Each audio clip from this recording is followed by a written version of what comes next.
Kain tayo ng pampano at saka labong.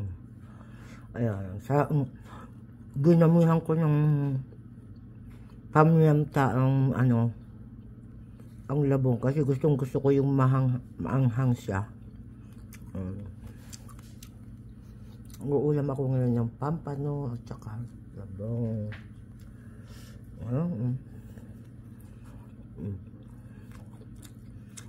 Ang sarap. Sarap ng labong ko. Maraming pamiyenta nilalagay ko kasi masarap yung anghang niya.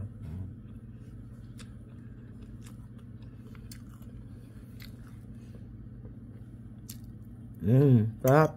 Maasim-asim.